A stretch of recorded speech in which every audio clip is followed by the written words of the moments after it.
Okay, welcome everyone to what I hope is my favorite video so far. This is going to be a longer video. It's going to be on self-improvement in debating.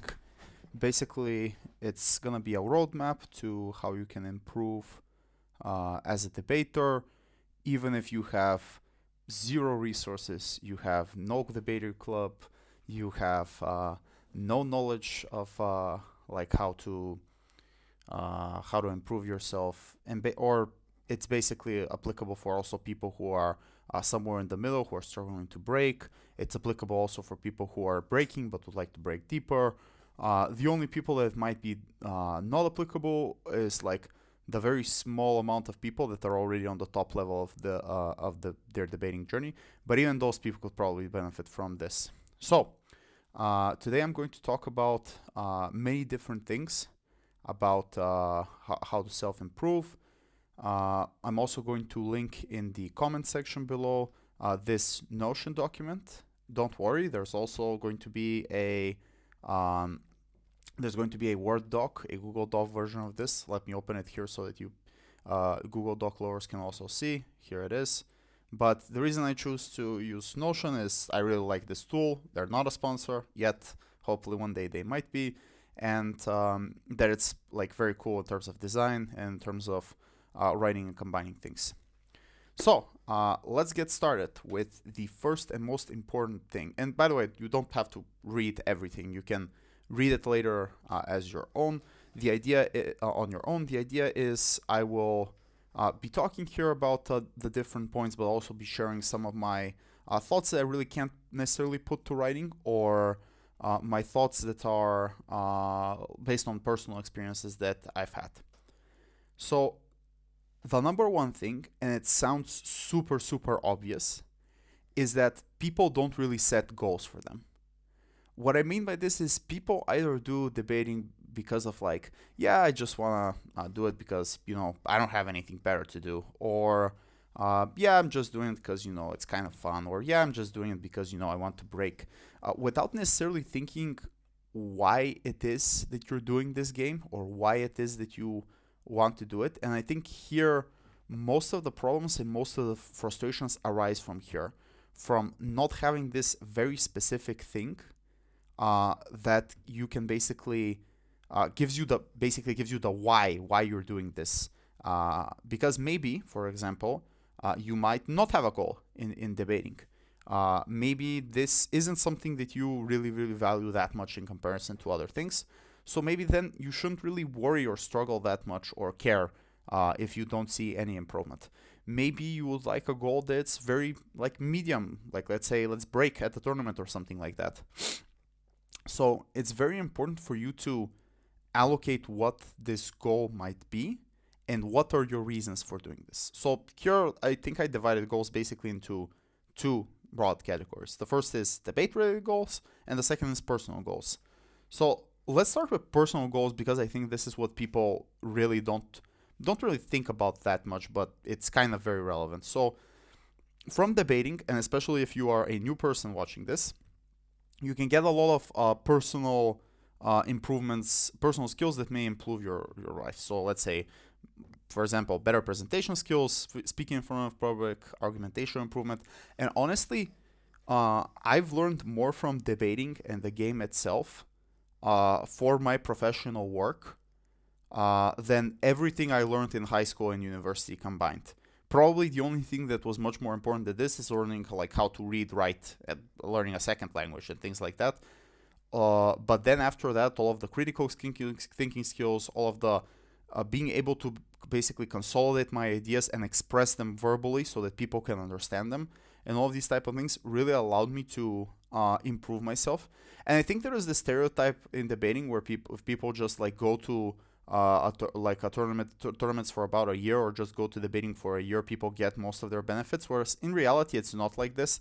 Like even until the final moments of Worlds, let's say, I think I was drastically improving my presentation skills and drastically improving my critical thinking skills because I was able to edge out these final things. Because I realized, for example, it's not so much about like spamming a billion reasons as much as trying to crystallize and sell these reasons. It's not so much about just being able to run 4 arguments rather than just running 1 or 2 arguments that are very cleanly, very specific, and very easy to understand. It's not just winning the good judges; it's also winning the bad judges, crazy judges, or less experienced judges, as it is in life. If you're going to do a presentation in front of university, your jobs, etc., etc. So actually, if you think about it, even if you're not very motivated for the game itself, you could put yourself some goals that are totally not related with the result wise, but just like becoming a better presenter, increasing your critical thinking and stuff like that. Yeah. Let's then look at the second type of goals. The second type of goals is, for example, debate achievement wise goals. So the ones that I've listed here are, for example, like you want to break ESL for the first time if you're ESL speaker, you want to break open for the first time. Then after that, after you've done your first break, you want to consistently break, or if you had done this, so like in most tournaments, I want to be able to break. Then maybe I can break at my local major, which is like, let's say EUDC, Asian BP, etc., etc. Then maybe if it's not that, then I want something else, like let's say I want to break at Worlds, or I want to break at WSDC. And then after that, maybe it's I want to break deeper and deeper, and stuff like that. So importantly, you need to like benchmark these goals. So for example, if you've already broken once, then probably the next goal for you is to consistently break. If you've already, if you like break consistently, but you lose every first out round, then it is trying to reach the other outcome, and things like that.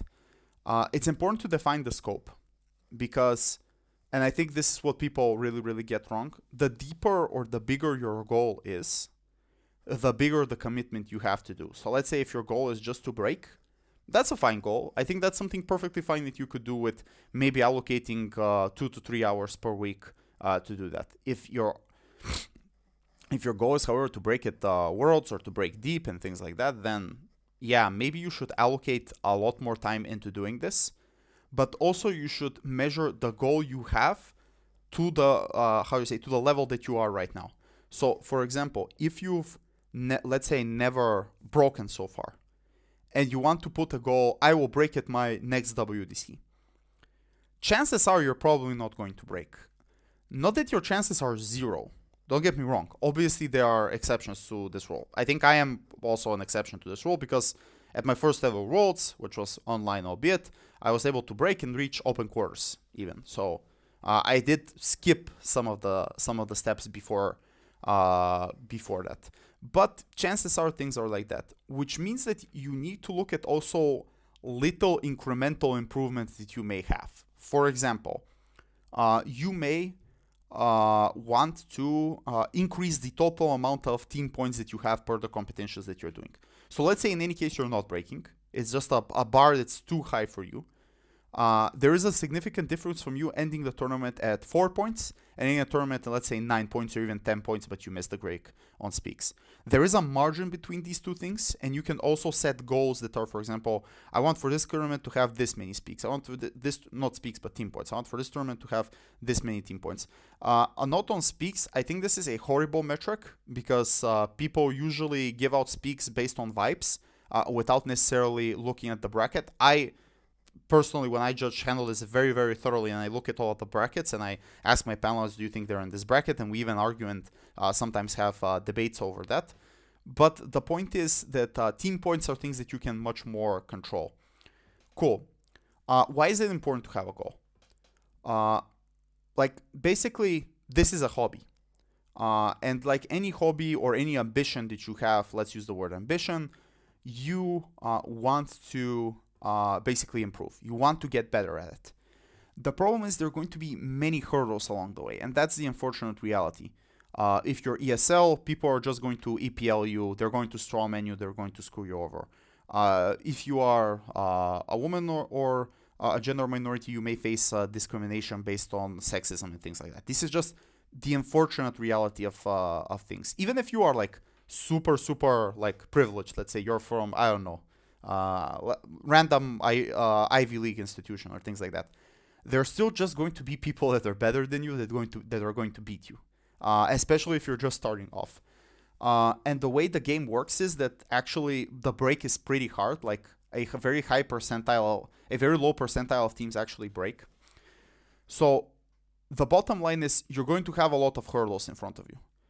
You're going to have robberies. You're going to have also moments where you yourself fail, like where you, for example, missed an analysis. You, for example, missed an impact.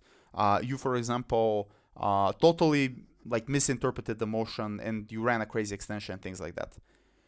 It's important to have a goal because every time these things happen to you, you are basically you can basically tell yourself there's a goal out there for me. There's something big down the line in like a couple of months. Let's say it's maybe Euros. Let's say it may be BioDC. Let's say it may be, I don't know, the Spanish speaking worlds and things like that. There could be all of these things. And if you do that, this like small setback that you're going to face, whether it's legitimate or illegitimate, because it's both things are possible, you can basically tell yourself this way, okay, that's fine. I took a beating now. I'll go recuperate and then I'll continue. This is basically what kept me sane. Before Astana Euros, I basically went to, I'm not sure if it's 13 or 17 online comps where I didn't break at all, either Open or ESL. I went to spars, like I think I literally did 80 spars. This is like not a joke. From like when COVID hit in March 2020 to like, when was Astana? It was either in July or August, which is like, I don't know, that's like 5-6 months. We did like an average of 2-3 spars per week where we would consistently get we would consistently get third and fourths. And the only thing that kept me going, because it was like at a certain moment it was just humiliating how bad we were doing. The only thing that kept me going is there's a Euros major there. The judging will most likely be different. More competent judges would be there. Like there's a time frame of build-up that I could do, and I can improve and things like that. So this was like my big goal, and a small goal that we had, which is like a fun goal. I should have added that to the presentation. Maybe I will afterwards. Was that there was this one particular judge who will remain anonymous, who at that time didn't stop giving us fourths. Like it was just impossible to persuade them, this particular judge. And I remember it was just before Euros. We had this one spar where this judge was again judging us, and we were CO. And so we were in a tough position, especially back then. And we kind of we felt like we cracked the code, and we were like, yeah, I'm going to give it everything. I'm going to persuade this one particular judge this one time that I am right. And so what we ended up doing is like this part must have been like one of the most intense debates I've ever done. I gave my heart. I gave everything. I was like literally, we didn't even use Zoom then. We used Mix Idea, if like all of you remember that cringe shit. And like basically we gave it everything, and we somehow managed to pull a second from this judge. A second. And we said, okay, if we're able to pull a second and not a fourth, then we're ready. Then Euros is nothing, and we ended up breaking. And so we achieved our goal of breaking. Ultimately, one final thing to consider before we end this section is never forget this is a hobby. So when you're making your goals, you need to consider other commitments. You need to consider your education. You need to consider your job, your friends, your family, things like that. I was like very fortunate that my job was like, how should I put this? Like a form of therapy, almost, where I would like go and I would talk with my colleagues about other things. I would talk about like work. I would talk about like where they went and things like that, which was like a much better grounding of like how tournaments went, because it was like back-to-back tournaments each weekend, always doing the online tournament, etc. And so like when Monday hit, I was able to get my job and like kind of refresh my memory. My girlfriend has always been very loving and supporting with me. She even went with me to the majors. But yeah, so like what I'm trying to say is these things, they can like help you with this hobby. So like don't underestimate them as like a way to clear your mind in a way. But let's say that's not the case with you. Let's say you, for some reason, are not able to clear your mind with these things, and these things are all things that you have to do. That's perfectly fine. It's not worth like trading off your future, because all of you are like young people, either in high school or in university, or maybe a bit on the older side, but still, you're probably in your 20s. It's not a good idea to trade off like your future for this game. This is a bad idea. You should probably look at your grades. You should probably look at how your classes are going, how your assignments are. If you have a job, like it's even one hell of a even bigger idea to sacrifice your job, like literally the money that you're earning to debate. Like that's not particularly good. Friends and family can be a bit more flexible. I get it. Like sometimes your friends most likely will forgive you, but it's still a good idea to go see them from time to time. But yeah, never do that. So every time you're setting a goal, you should also consider other goals that you may have. Maybe you want a promotion this year at work. Maybe you're graduating this year. You shouldn't put yourself in a situation where you push the goal like I want to win worlds, and it's like you also have these other goals that are also important to you. So keep that in mind. But ultimately, it's important to have a defined goal. It's important that this defined goal is measured towards your ability, and it's a way for you to always keep your head clear. Always have this thing inside your head, this long-term thing, so that when setbacks happen, when the problems happen, and you will get robbed and you will screw up a speech, that you're able to go back with that. So like this is the first important segment. So if you want to pause this video right down, sit down, pen and paper or Word doc or Notion document, which would be much better, and just sit down and write, these are my goals. And yeah, these are my goals for the next 6 months. These are my goals for the next year. This is my goal until something else. And put a realistic time frame. For me to break at my first major, it took me like basically somewhere along the lines of 8 months of work. For me to break, like to reach the Open Finals of Worlds, it took 3 years. So it simply just takes a lot of time. You have to have this in mind. Cool, great. So this is goal setting done. After we've set our goals, and I hope you pause the video, did it, and then you can continue. The second thing that we need to do is we need to do a self-evaluation here. Now, the self-evaluation is probably the second most important thing after the goal setting itself, and it's directly tied with it. Importantly, I think that people are not very, how should I put this, honest with themselves when they do this.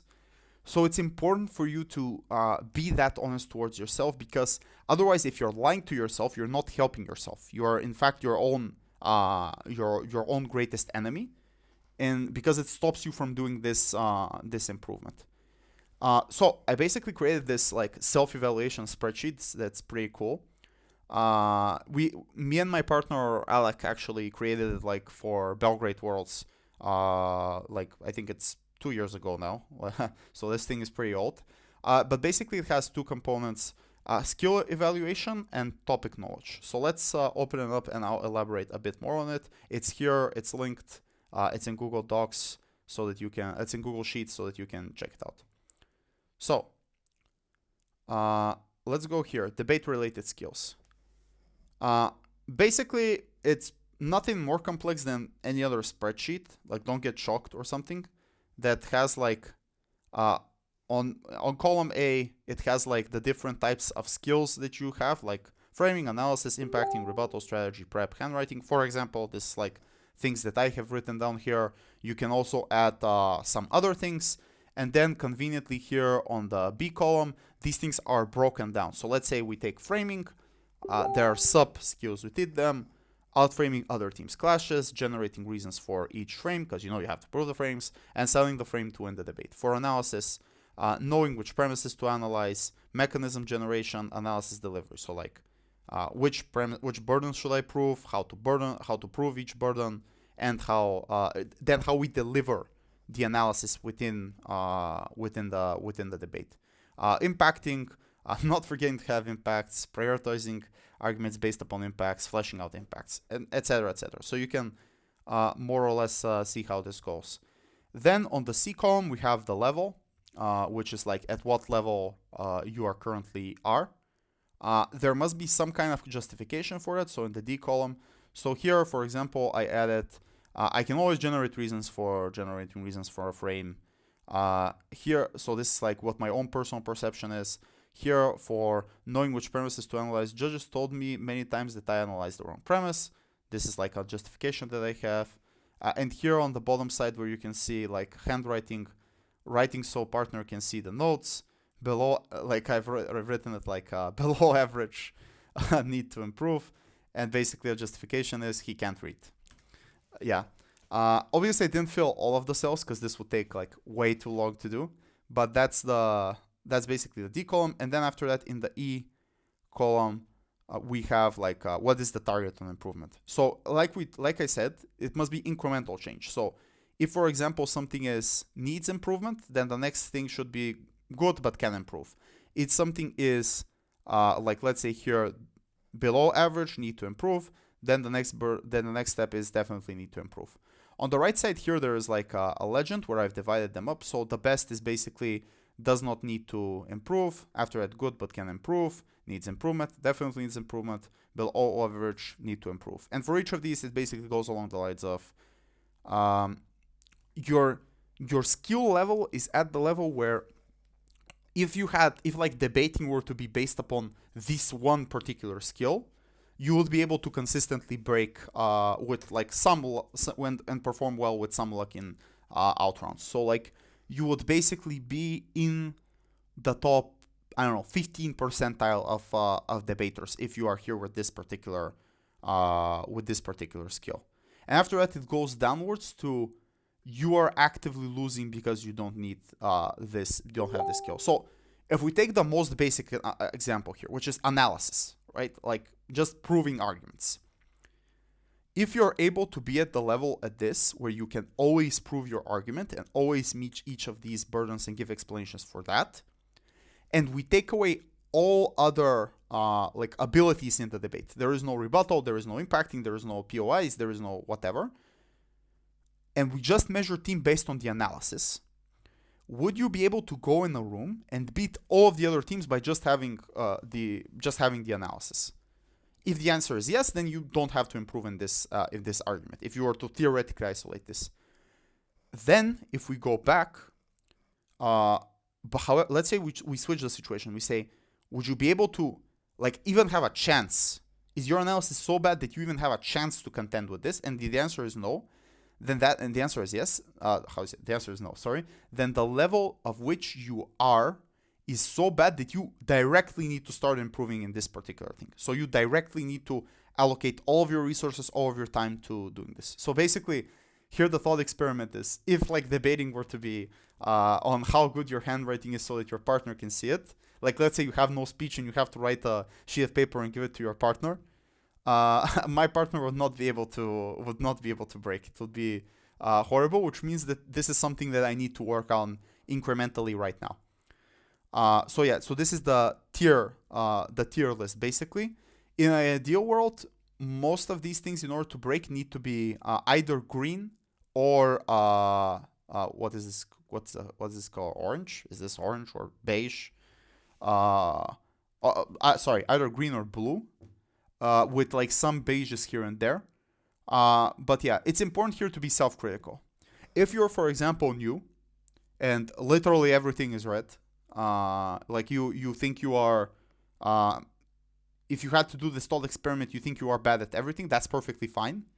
Then it's just a question of what, like, based upon your position, what is the thing that you need to start to work on and what is easiest.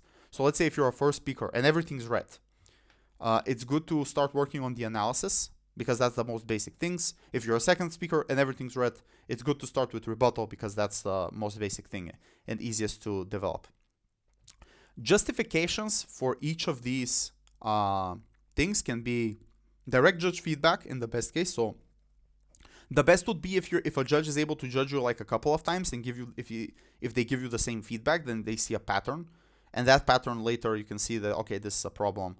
Observations from your teammate, observations from your coach if you have one, self-observations, recorded rounds, and finally saved notes from the round, which I think people really don't save their notes, but it's important because if you save your notes and you see like for example, that you've missed a burden in the case, you see, for example, that you write wrongly and you don't really get what you're trying to write, then it's important. So try to keep your notes. You don't have to keep them forever.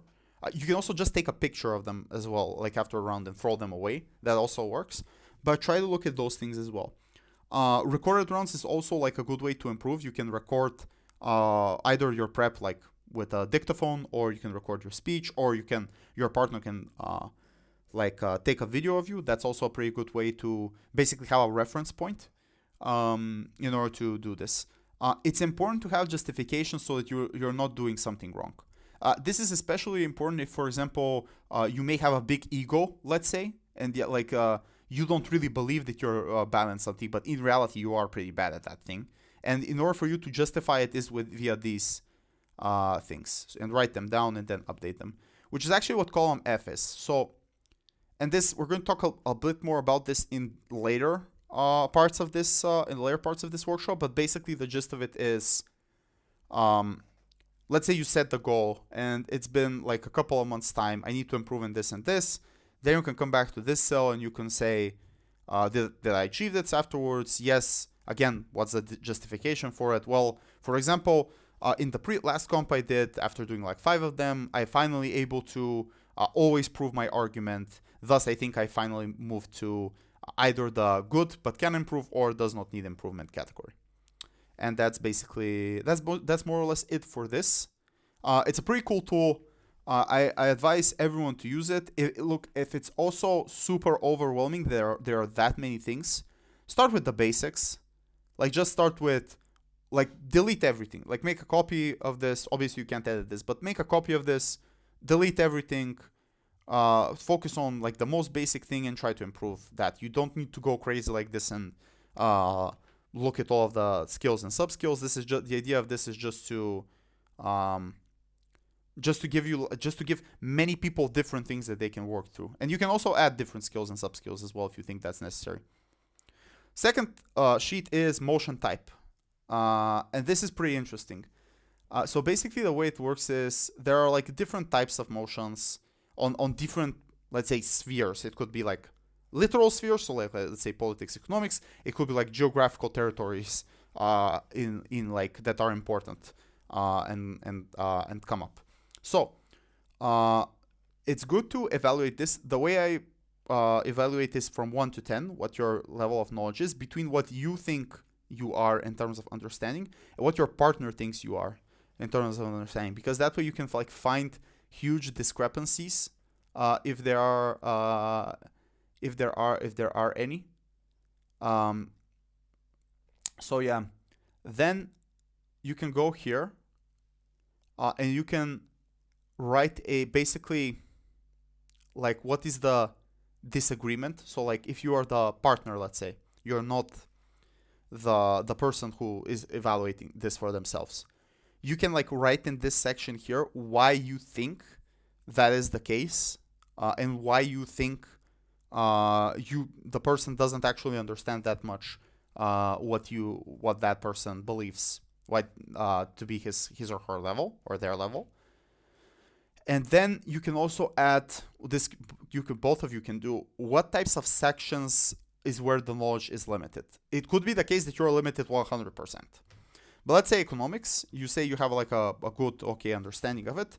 But for example, do you understand well, I don't know, monetary policy? Or do you understand well,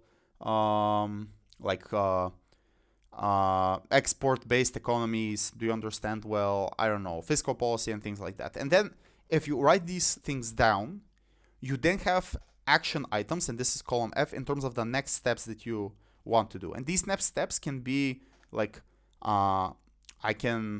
actually here I've outlawed them. Like it could be everything from watching a debate or a workshop on the topic, reading up about it, watching debates related to like these types of motions.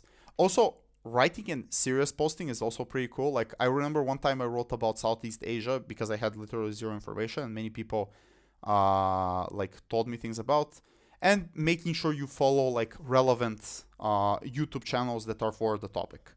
So like I give example, like ones that I follow, like Caspian Report, How Many Works, Economics Explained, Those are like ones that I follow because I find them cool, not because they may be particularly useful for this situation. And if you are like unable to do literally any of this, you can always write in serious posting, or you could ask a friend and they can give you some advice. Similar to the previous one, evaluation can be like a previous round, your own opinion or your partner's opinion that you can reference in terms of your abilities for this. So, for example, not to be like broad and in generalizing here, but what I've noticed is Israeli debaters really have a problem with understanding the European Union or Europe. Like I've heard things from debaters that like the Baltic states are not in NATO, or Bulgaria was part of Yugoslavia, or the Western Balkans are very close to joining the EU and things like that, which is just factually wrong assertions. And people like, if they read up about it, it will be better for them. So maybe there could be that's because like Israel is far away from Europe. Maybe they're in a different echo chamber, and of course these are not all Israeli debaters. But maybe if you're just really really far away from a certain geographical area, the most basic thing to do is just say, maybe I don't know that much about this. I should probably read up about it. Importantly here, you should challenge yourself, and you should challenge yourself if you have like let's call them stereotypical understandings of things. So let's say you're thinking of Latin America and you're like, narco cartels, communists, and things like that. That's fine. Like it's good to have like little intuitions to things, although like it's bad to look at things from a broad perspective, both in terms of debating, but also in terms of the people living there and stuff like that. So I would advise you, and the reason I'm speaking this way is to actually think about if you may be biased and you yourself don't even realize that, so that you can focus on developing in these type of things. And these are like tools that you can use to do that.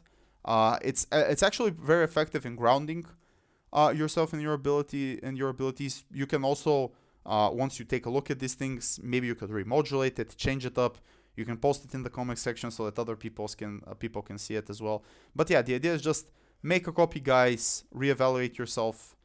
Do the evaluation, and then so that you can have an adequate self-evaluation of yourself. Cool.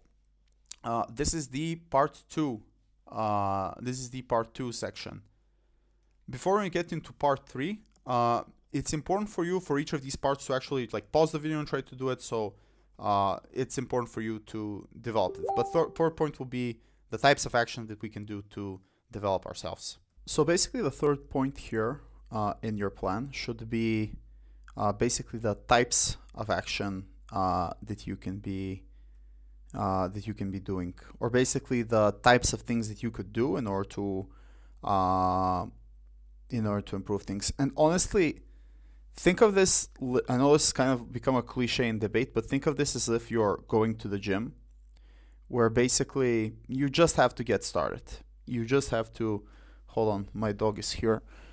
I need to color her because it's raining outside. You need to basically just get on with the drills, get on with doing the types of work. It's not like rocket science. You shouldn't be waiting a lot to it, especially in the beginning. If you've never done this before, whatever you're going to do is you're going to be bad at it, and that's perfectly fine, or maybe not bad, but like not that good. So my advice is, before you even start doing these type of things, just get right into it. So the first and most basic thing is motion cracking. And so the most basic form of motion cracking is just to get out a motion. You can look at the global debating spreadsheet. You can go into the tab section. You can go into a random tournament that you like or not like, and that way you're able to basically like get out a bunch of motions. You decide, okay, I'm doing gov. I'm putting on a 15-minute timer, and I'm just going to write it as if I'm making a PM speech or LO speech or something like that. That's the most basic form of it. Honestly, don't underestimate how good this is. Like, just doing a 15-minute motion cracking every day, if you can every day, or if you're just doing it 2 times a week, really means that you're already beating the other guy or the other person who is like not doing this. But you can also like make tailor-made exercises here, like for example, you could just put a timer and how many statements can I generate in 2 minutes, or like you could do, for example, how many statements in total I can generate, or how like if we generate a statement, like what is the rebuttal towards that statement. The point here is like to add some variety, but also to make it based on the weaknesses that you have. So like if we go here to the self-evaluation spreadsheet again, and if we look at like debate skills and if we look at analysis, and we have a problem with mechanism generation, but our analysis delivery is fairly fine, it's just that we can't generate that much, then honestly just making statements and making analysis for premises is the way to go. It is what you should be doing. It's what you should be doing for like an extensive amount of time.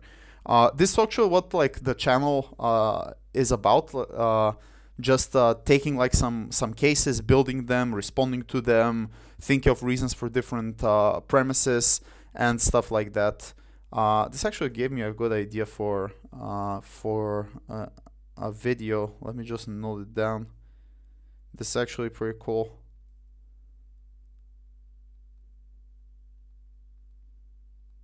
Okay. Cool. Great. But yeah, that's basically the blunt of it. It's just good old-fashioned motion cracking. You can do it either on your own or with a partner. With a partner, it's much more easier and more productive because like it's the both of you doing it. So yeah, so that's the first thing. And you can do it by watching the things in the channel.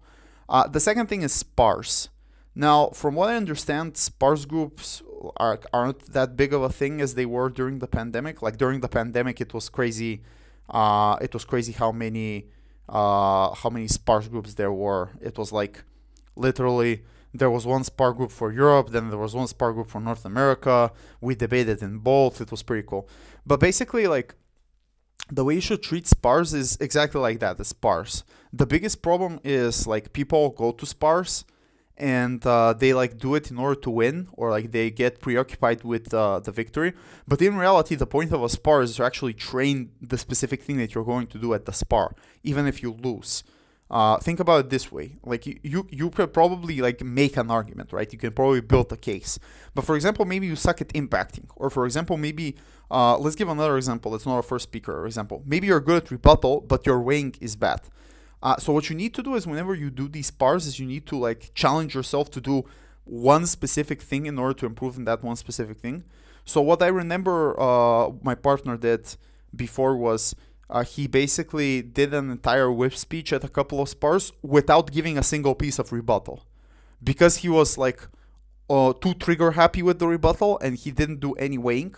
And that way you force your brain into doing weighing. And what ended up happening is we end up losing some rounds, obviously. Like some rounds we took a second, some rounds we took a third, some rounds we took a fourth. But that doesn't matter because the spars are, again, an instrument towards the goal that you are going for. So this concept is basically the same as like leaving your ego at the leaving your ego at the door when you go to the gym. This is what people say. It's the same as ego lifting. Like you putting up a plates of 100 and then like I'm benching 100 for 2 reps, bro. But what's the point of that at the end of the day if it's not going to help you achieve your goals? If it's just like pushing your ego. And maybe the bench isn't the correct example. Maybe the correct example is like doing shoulder raises with like super heavy dumbbells and things like that. That's what people do to the gym. So basically, when you go to spars, allocate what you want to specifically train in order and leave your ego there. If you lose, it doesn't matter. You can in the feedback ask the judge specifically, by the way, I don't really care about this. What I care about is the weighing. Do you think I did it? And then the judge could either tell you, no, you didn't do it at all, or maybe you even overdid it, or something else, blah, blah, blah. And that's like the best way to use spars. And the way you set up spars is either via like with your friends. Like let's say there are no spar groups, although I think there are some. Like you can leave in the comments if there are any spar groups if you know about. But yeah, if you have 0 spar groups, then what the best thing you can do is like ask your friends who are from your local debate club or like from countries around you or regions around you, of people that you know, and just ask them, okay, do you want to spar like next week at this hour? Can we do it? Yeah, we can. And then you're good. At the worst, you have enough like 4 people to do a top half and 1 judge. But yeah, that's basically how it should go. hold on. So the third thing that you can do as an action is just simply watch debates. And you could do this in either one of two ways. And I've used both of these ways, just to be honest. The first is passively. So like when you do some kind of like chore or housework, or if you are walking to somewhere, or if you're on the treadmill running, you can just like listen to the debate. And personally for me, this works very, very well. I am surprised to how many analysis, style of speaking, arguments, and like rebuttal and things like that I'm able to just absorb like a sponge by just doing some random things. Maybe it's just a me thing. Although I've talked with other people who also do this a lot. It's pretty cool. It's like listening to a podcast. And from time to time, you can just pause and like check, rewind and check what maybe if you've missed something. But in reality, you're not missing something. You can still do it this way. The reason why this strategy is good is because it's scalable. It's something that you can do. It's something that you can do in mass. Like you can just pick a tournament and like let's say, I don't know, Princeton IV or something like that has a lot of recorded rounds, and you can just put the recorded rounds on while you're doing something else, and all of a sudden in 1 week you've listened through so many debates, you've listened to so many analysis, you've listened to so many speeches. Yeah. The other way of doing things is to actively take notes and maybe do a challenge. So, for example, when you watch like a whole debate, you could do it as if you are extending. So, like you're CG, you do a prep, then you turn on the debate, and as if you are in the debate, you're trying to extend on a hard team in this particular moment, and then you can do the CG extension speech, and then you can actually listen to the member of Gov and how they did it to like modulate based on that. Or maybe you could just like listen to the prep, listen to the whole debate, member of government is on, and then you do a member of opposition speech in order to respond and deliver the extension. Now, obviously, this like takes a lot more time because like you're not passively doing something, you're actively doing something. But this has the benefit of like a more quality experience when doing this type of things. I recommend both of these strategies. And utilizing both of them. They're pretty cool. And this is something that I would do like many times. Cool. Fourth thing you can do, matter prep. And this is like kind of, if we go back to the spreadsheet, this is again, I had it open all the time. This is again associated with the types of motions that you have, and like the whole evaluation steps here, the thing that we have. So how do we basically matter prep? So the first and most important thing is that I think I need to say is a disclaimer. I've never extensively matter filed. Like this Ryan guy, for example, I checked out his matter file. Pretty basic, not gonna lie. It's very cool, but this is something that I've never really done. I've never said like, okay, I need to sit down and write a whole like PhD thesis tier matter prep. No, I would just like read up on things, maybe store them here or there in some kind of information database that I have, and that's most likely what you have to do. What you need to be careful here is what the burden is, right? The burden is for you to be able to intuitively understand something so that you can explain it in a 7-minute speech. It's not necessarily for you to become fully competent in an area, but just competent enough so that you can talk about it and maybe make your arguments sound stronger and more persuasive based upon the things that you are saying. Obviously, like reading up on things and informing yourself is a good thing. So you can just generally do it. It's pretty cool. I'm a fan and a supporter of people learning new things and understanding new concepts and things like that. But just to be clear, you don't have to do that. You can just fairly easily just read about things. So like for the example here that I've given is like if like you, for example, or have zero information on, let's say, finance and things like that. Well, honestly, one of the best things that you can do is just go into Investopedia and just read what different words mean, so that you get a general understanding of the concepts. Notably, you shouldn't be scared of like going into rabbit holes. So like spending maybe another 2-3 hours of just okay, I'm reading this article, but then I'm reading that article, but then I'm reading that and that and that, just to get yourself informed. That's actually one of the coolest things about debating, is that you can just like pick a Saturday, maybe Saturday afternoon, and you can just sit down and just read a bunch of things, watch a bunch of YouTube videos, for example, watch a bunch of documentaries, and all of a sudden you know about things, and that way you can like drastically improve your knowledge base, so that next time you get when you get such a motion, you can do it. So that's the fourth thing, matter filing. The fifth thing is prep comps. Cool, prep comps. So firstly, again, I need to start with I understand that there is a financial barrier to participating in this activity. I understand that like many prep comps either charge between, I don't know, 20 to 50 euros, dollars, even the fucking disgusting British pound. They charge this amount of money. I understand that for online comps, and for in-person comps the number even goes higher.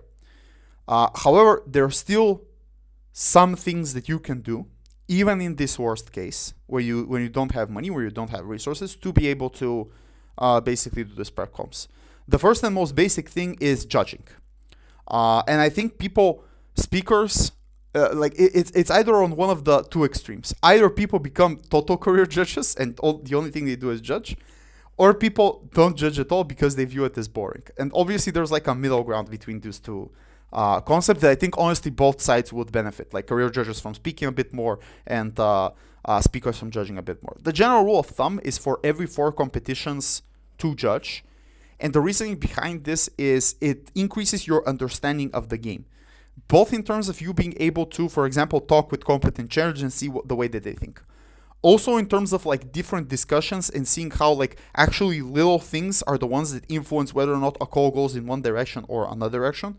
The third thing is to see how many crazy judges there are actually and how bad some judges are, so that you understand how these people think internally, so that you know what to do later. I think as Kai to put it, like what things to say to make their brains like to click the buttons in the brains of these people.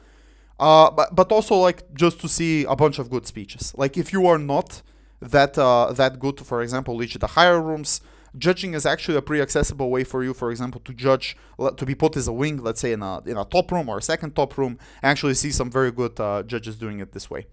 Most online comps will either allow you to judge for free, so they won't ask you for money, or in certain cases they may even pay you. Like after a certain moment, you may even, like I would say, achieve enough achievements and reputation, so that way you can start like making some kind of money from these online comps to fund, well, other online comps, because you're an addict to this game and this is how it goes. The second thing is like swinging. Every competition that's around 80 teams needs to have between 5 or 6 teams. The minus here obviously is that you will only speak on the in rounds. And maybe, for example, if the rooms are equal and there's no swing space, you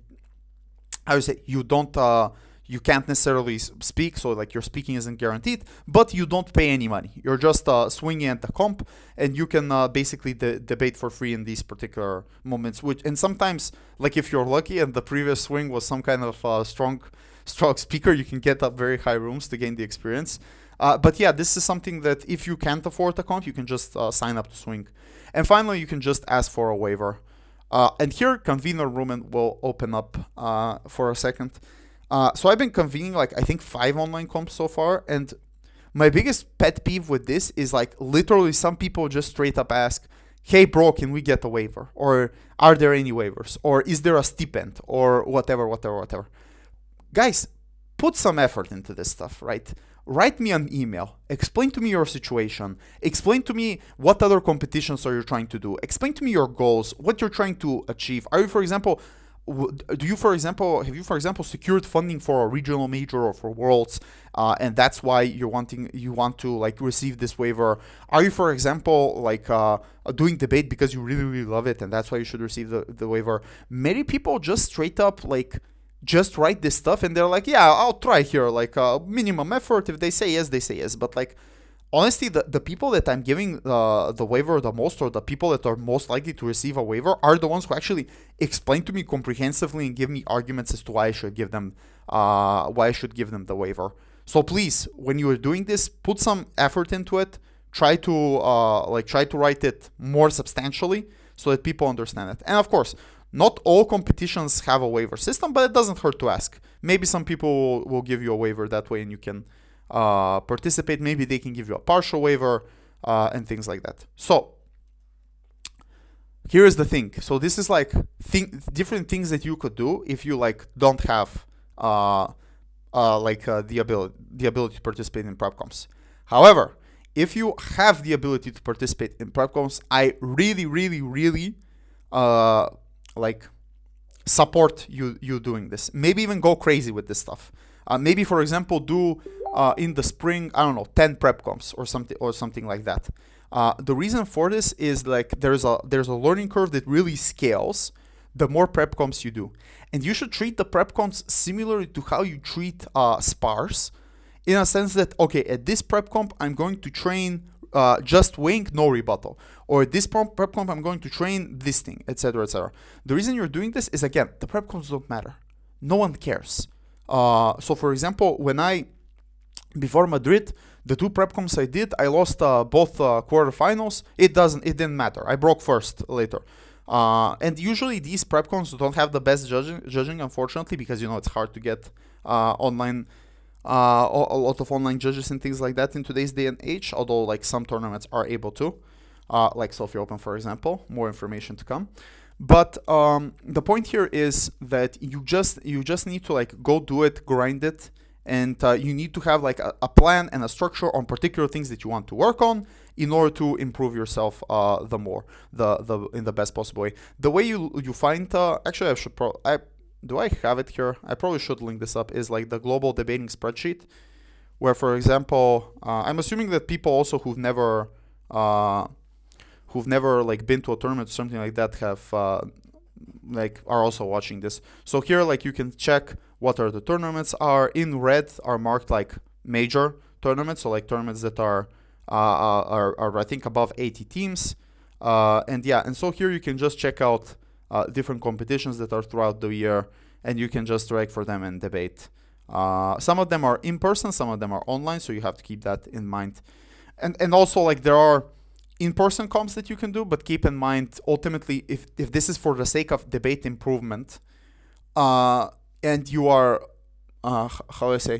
you are limited by your own circuit. So, like, it's good to go to tournaments in your circuit, but obviously that has its own downfalls because, like, you're judged by the same people, you're expected the same things, and you don't necessarily learn how to persuade different types of judges, which is why, like, you should do a lot of online comps. Great. So these are like the 5 action steps that you can do, right? These are the 5 different things that you can do as steps based upon the spreadsheet that we discussed before. The 4th point then is for you to have an action plan. So basically, this is the question of putting it all together in like a timeline for particular steps. And you should look at it in 3 ways. What do I do in the short term? What do I do in the medium term? What do I do in the long term? And spoiler alert, the short term is like the most condensed. So what is like a short term plan? The way you should characterize this is probably week by week, although there are some exceptions to it. The reason is it's easiest for you to look at it in the short term if you're doing, let's say, one prep comp, then another prep comp, then another prep comp, then another prep comp, and then you take a break, and then you do another prep comp and something like that. And so basically you should write a bunch of tasks for this week in order to basically give yourself action items that you're doing. And so here I gave an example. So for example, for this week, I'll do 2 motion breakdowns. What do you want, Luna? Okay, I guess I have to pick her up. I'll do two motion breakdowns. After that, I'll do 1 spar. After that, I'll research what just war theory is, and after that, I'll debate at Sofia Open online. You know where you guys have to be, and basically that way you're able to achieve what 6 debates. You're going to do 6 debates because you're debating at the tournament and you're doing 1 spar. You've done 1 research and you've done 2 preps. So you've done 8. 8 different debate-related activities in a week. Presumably, with the tournament, that takes, I don't know, a day and a half, and all of the other things probably take, I don't know, maybe 3-4 hours. it's 2 days of work within the week where you can do for debating, where you've done a lot of things. And then for next week, I'm doing, for example, 3 motion breakdowns, then I'm doing 1 spar, and then I'm stopping here because, for example, I have an exam, or I have another commitment, or I have something like that. And then for next week, I'm doing the other prep comp. I'll do, for example, 4 spars, a research, monetary policy, and things like that. It's important to put these things in a calendar format, or something that gives you some kind of, how should I put this? Some kind of like time boxing aspect to this, so that you are kept accountable for doing these type of things, and so that it continues. And the way you should look at it is, like for each week, when Sunday comes, you should do an evaluation. Basically, okay, but not evaluation in terms of what you improved. And this is something that I wrote down. You shouldn't evaluate yourself week by week, because the margin is likely to be very, very slim. It's not like you're doing 1 week of this things fully and then I did it. It's more along the lines of, okay, I'm not putting you down here. It's more along the lines of you evaluating yourself if you did it, or if you actually set out, I'll do these things, and actually doing those set things. But also, just like the gym example in the beginning, you should just do it, right? You shouldn't really just think about it that much, or wonder, is there an ideal time, is there things like that. You should just go, and you should just do the spars, do the motion breakdowns and things like that. You shouldn't really think about it that much. You should only just take action in order to basically, hold on, I need to let my dog out, in order to basically make yourself improve, the same way as you are in the gym. The important thing here is not to give yourself too many things, because if you give yourself too many things, you'll basically burn out. You need to give yourself enough things to do that are based on your schedule and your motivations to participate in the game. Remember, that's why we did why we're doing this in the beginning. So that way you can basically create a good step for yourself. So a good example of this is, we would always do prep comps, but I would have these like weekends here and there, where, for example, I would take my girlfriend out to somewhere, like on a trip somewhere, or maybe I would just like lay down and like chill, watch some things on like the TV, or maybe go on the walk in the woods and things like that. Ultimately, debating does require sacrifice, but you also need to balance that out with other things in order to make yourself feel sane. The second thing then is that you should look at is like a medium term, and I strongly recommend here to look at it in terms of like a month or maybe 2 months, like as a block. So basically, like the short term, which is weekly, comprises the medium term. And basically what you will be following here is, how should I put this, like your weekly assignments. Like it's almost as if you can visualize it like a calendar, where you're looking at that calendar and then going through, okay, did I do all the things, she returned, did I do all of the things in the, how should I put this, in the, they do all the things for each particular week. And then maybe what you should ask yourself is, what kind of percentage of work did you do? So maybe 1 week I did everything at 100% and I even did more, but maybe then 2 weeks later I slacked. So you should try to find, to do an assessment and to try to find where is the truth for you in this period of time. And if, for example, you've done like, I don't know, 50% of your task fulfillment, then maybe what you should do is you should lower the amount of tasks that you had to, like, let's say 60% or 70%. And then also here you should have like a re-evaluation on what your skills are in the spreadsheet.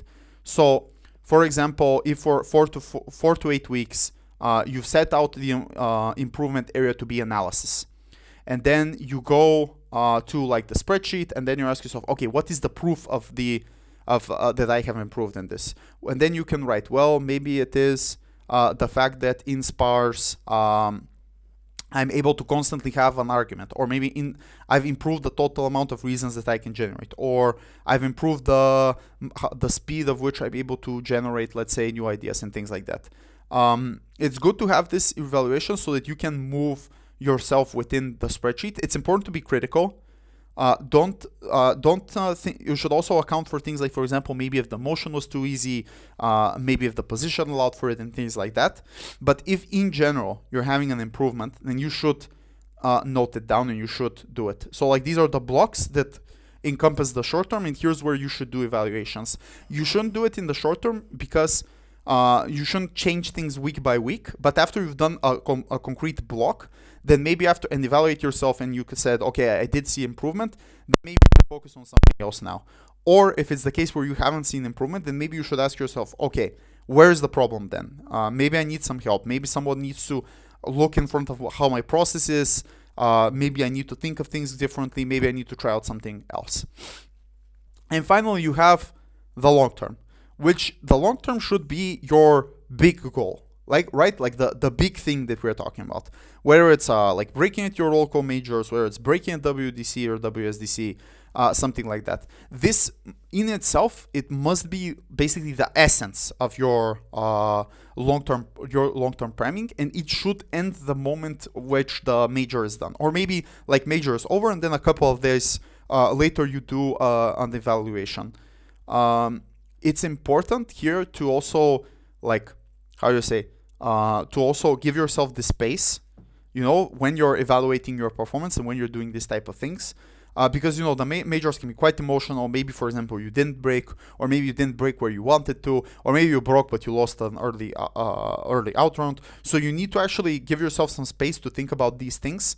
But then as soon as you're done, the point of this segment is just to ask yourself, okay, what's next? What's the next big goal? What should I be going for? Maybe Euros is over, or Asian BP is over, or whatever. Now I want to debate at Worlds. Okay, then what should I do in order to prepare? Maybe it's also that you don't want to debate anymore, that you've quit debating, and that you are satisfied with the way that you are. That's also perfectly fine. But the point is that the long-term planning must exist in order to allow you to segment your debate career in arcs that way, so that you know, once you had the achievement, what is there next to do, what to do more in terms of doing this and things like that.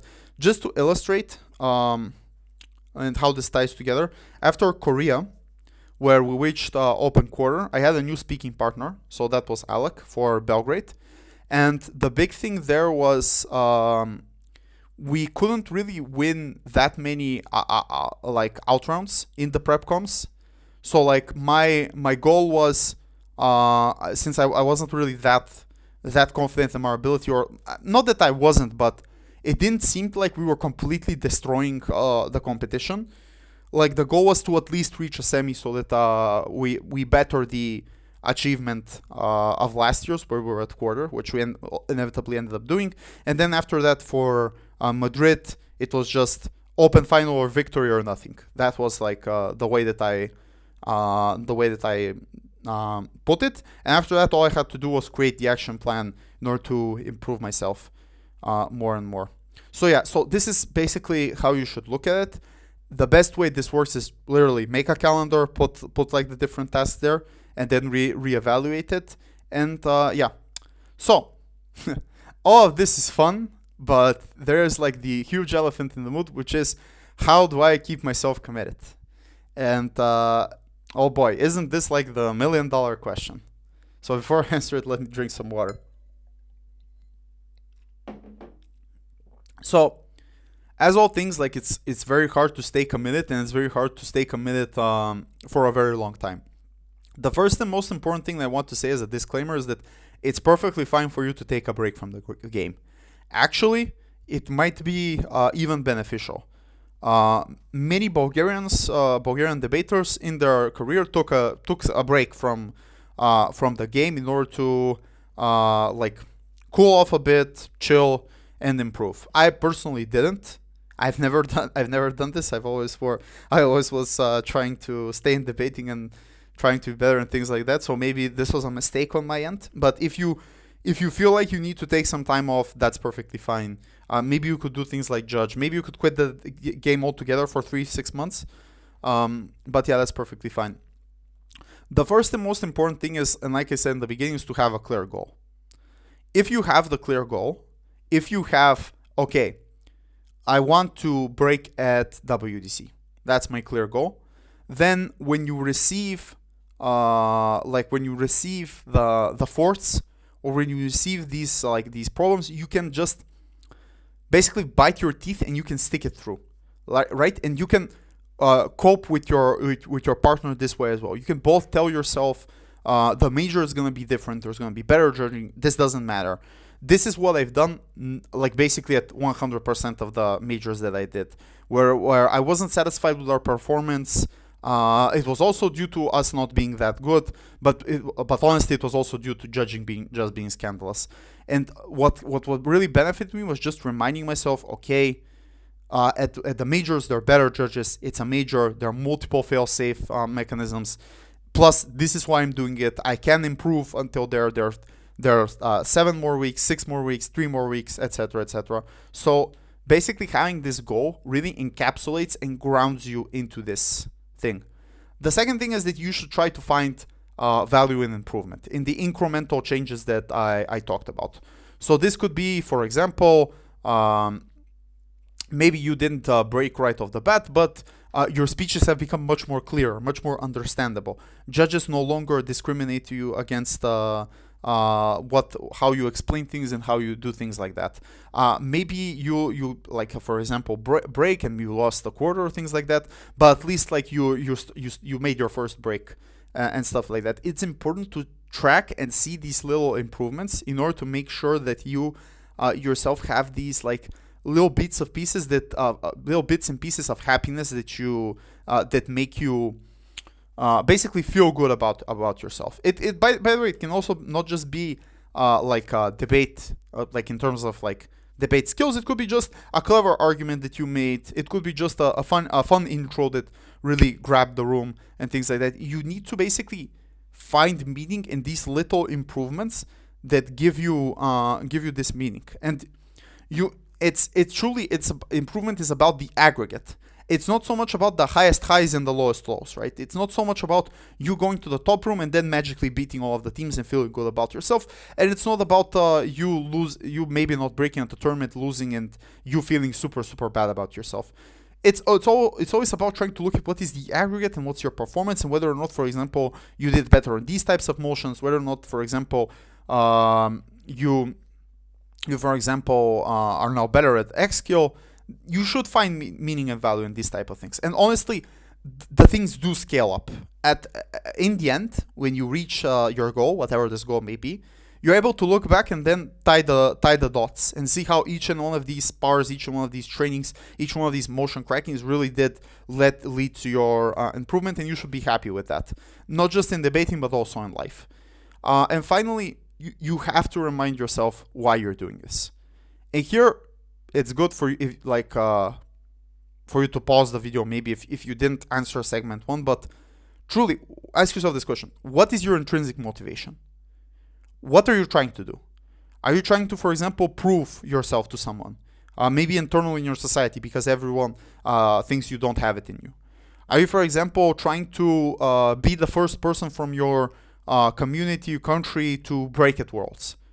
Are you, for example, trying to just improve yourself? Do you want to visualize yourself as being the victor, as like, I don't know, breaking first or winning Worlds or something like that? Like you need to visualize this and connect it to your feelings. I know like this is like super abstract, but in reality it's as simple as just asking yourself, like, why are you doing this? For me, the reason I did it so much is because every time someone robbed me, I felt like this was a wrong in the universe. It was immoral. It was not the way that it should be. Similarly to like a moral evil, like how debaters use a moral evil, and that this had to be basically dealt with.